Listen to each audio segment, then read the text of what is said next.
So our next session is entitled Unique Risks and Vulnerabilities of AYA Patients Across the Lifespan.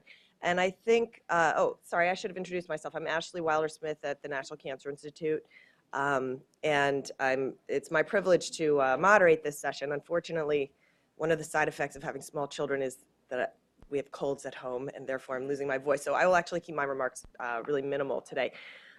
But one comment I did want to make is that I think the whole meeting is really about unique risks and vulnerabilities for AYAs. This particular session is going to be a really nice overview in terms of four different survey efforts that have focused on the AYA population in different segments, you'll see, based on the design. But it really does highlight and emphasize financial effects that we've discussed in the prior session, and some of the psychosocial issues that also were touched on in the prior session. And again, I think that we'll hear throughout the day and tomorrow, because these are recurring factors that really disproportionately affect adolescents and young adults who are facing cancer. In any event, again, those of you who have a booklet here have bio sketches, so I'm not going to be introducing people at length other than to just say their name and their title. So again, you've already heard from Dr. Ruth Rechis, and she'll be talking to you about some survey results. And again, she's from the LiveStrong Foundation.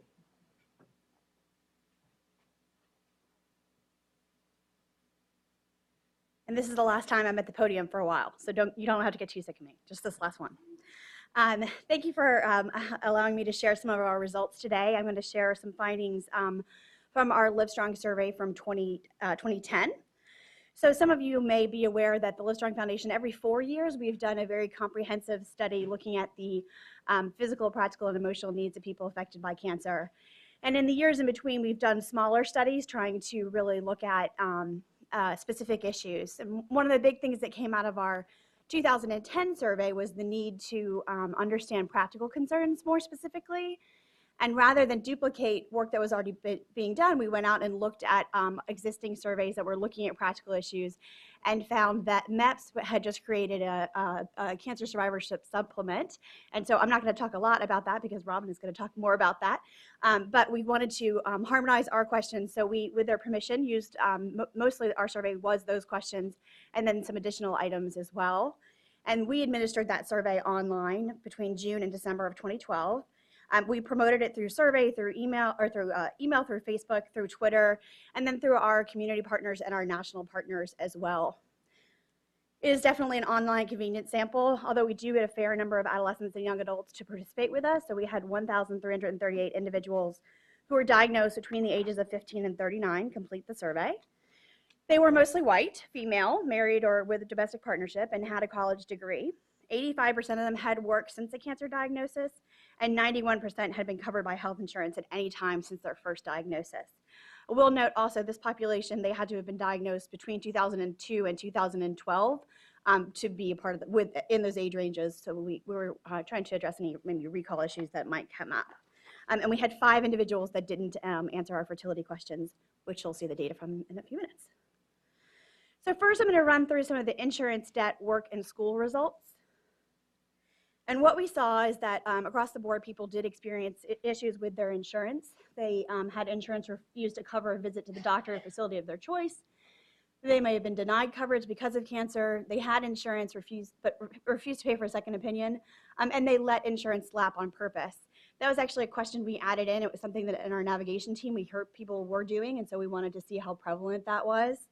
And then across the board, we've done some analysis, although we're still working on it, looking at older survivors as compared to these survivors. And what we found is that in all cases, the AYAs were statistically significantly more likely to report that these issues had occurred for them. And then, interestingly, we also are starting to look at sort of how far you are from diagnosis. So those that were 5+ years out of treatment were more likely to have been denied coverage because of their cancer. So the longer out they were, the more likely they were to experience that. As an AYA survivor, one of my lead effects is that I get dry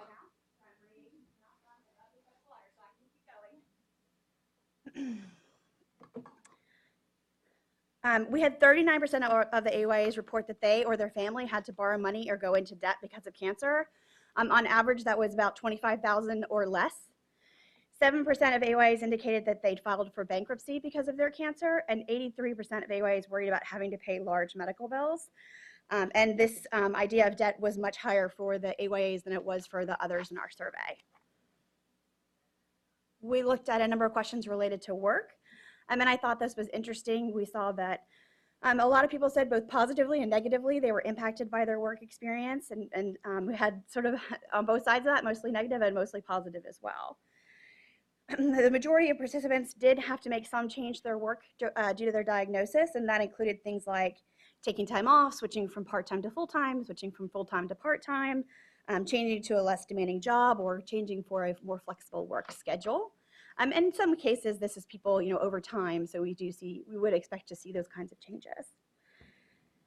When we look at their ability to perform tasks, the majority in each case felt that their ability to perform physical tasks, their ability to perform mental tasks, and then their overall productivity at work was affected by their cancer diagnosis.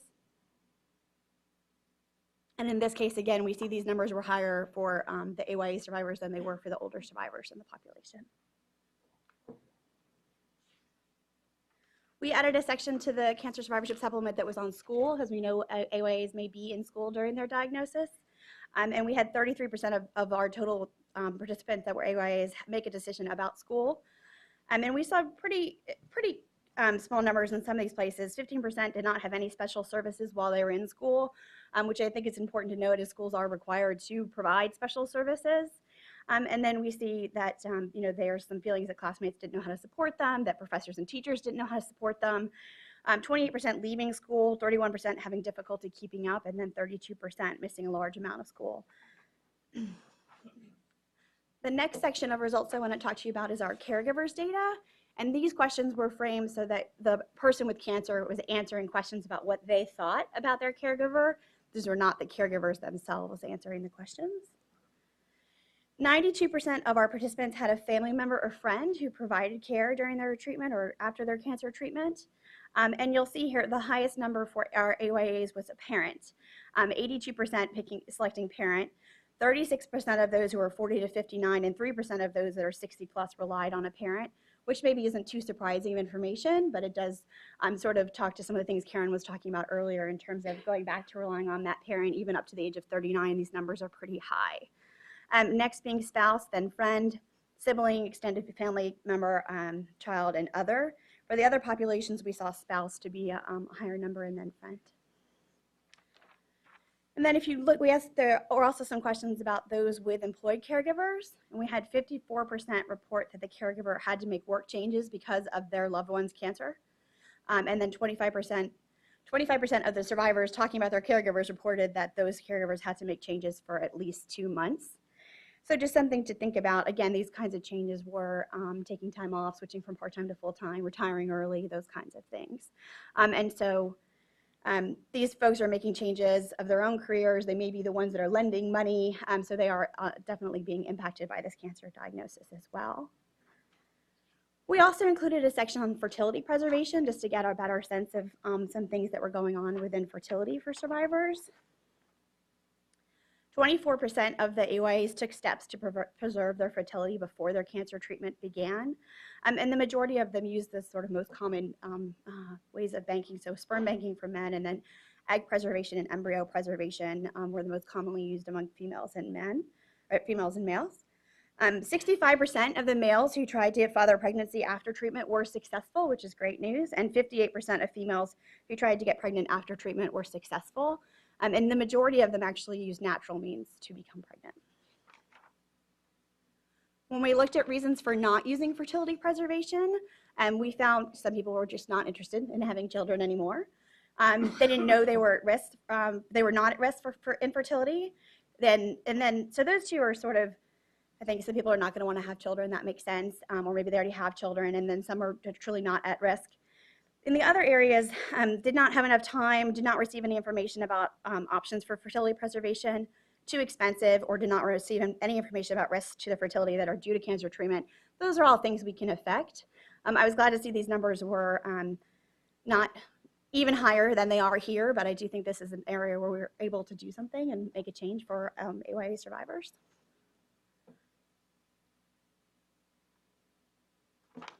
So I think I missed a slide. Yes. So what our findings indicate is not very different from what you heard this morning. I don't think it's anything that anyone is, is pretty consistent with what is already out there, what is already in the literature, and what we know. Practical concerns are affecting AYAs, and they may be experiencing them, and they may be getting worse over time, and they may be dealing with new things over time too. So with the survey, we were excited to have 1,300 plus survivors participate and tell us about their experience, so that we can then do something about it and act on it and have discussion around that. And we also noted that a number of them are relying on their parent as a caregiver, so just want to be thinking about that and what does that mean. And then these caregivers are acquiring debt and reducing work as a result of their loved one's diagnosis, so making sure we are being cognizant of the whole person and those that are supporting them as well. In terms of future directions, we are working on a manuscript on the findings of the AYAs from our 2012 LiveStrong survey. And then we're funding through the LiveStrong Survivorship Center of Excellence Network, a young adult survivorship study, which I think Brandon touched on. The idea is to test the feasibility within those centers of recruiting those diagnosed between the ages of 18 and 39 to look at survivorship issues and test the effectiveness of a project we did called the Essential Elements of Survivorship Care on improving health outcomes and health-related quality of life. And we're starting that by sending out the LiveStrong survey, so we'll have about another 1,000 people that will participate in that project and give us more data, and they will all be AYAs. And then the goal would be to do continued studies to look at that population over the long term and understand this population. As has been mentioned, we're supporting the NCI's AYA Oncology Workshop this September, where we really hope to dig deeper into some of these issues as well. In 2014, we'll be launching again our LiveStrong survey. We're still working on the content of that right now. And then we always allow for our data to be accessed by other researchers. So if any of you are interested in any of our data sets, you just shoot us an email and we're happy to share it with you. I just wanted to acknowledge the many, many people that help with this project and with this work. All of our Center of Excellence Network directors, the NCI, the Office of Behavioral and Social Services Research, ACS, the Centers for Disease Control and Prevention, and the Agency for Healthcare Research and Quality, and of course our team at LiveStrong. So I really welcome questions when we get to that section of time. And then I really would love for people to participate by either sending out the survey or by analyzing the data. We have really great, rich information that's there, and welcome you all to use it and take part in it. The other thing I wanted to mention was that we have a question for all of you. We are analyzing the data, and we split the data to look at 15 to 29, looking at Sarah, who's giving me the answer right now, and then 30 to 39. And we did it in part because of the data set and how many people we have within each area. But as we started to look at this question that Larissa brought up earlier is just, how do we divide this data? How are these, where is that cutoff point? A lot of these things are going to be about lifetime development and life cycle development and less about biology, or maybe they're tied together. So how do we really make a good decision versus just analyzing the data at every single cut point about where these issues might really change for people too. And ACA may have some role in how we make decisions about that, but welcome to some more discussion around that topic too, because we'd love for you all to have an answer for us about how we should look at that data. So that is all for me. Thank you.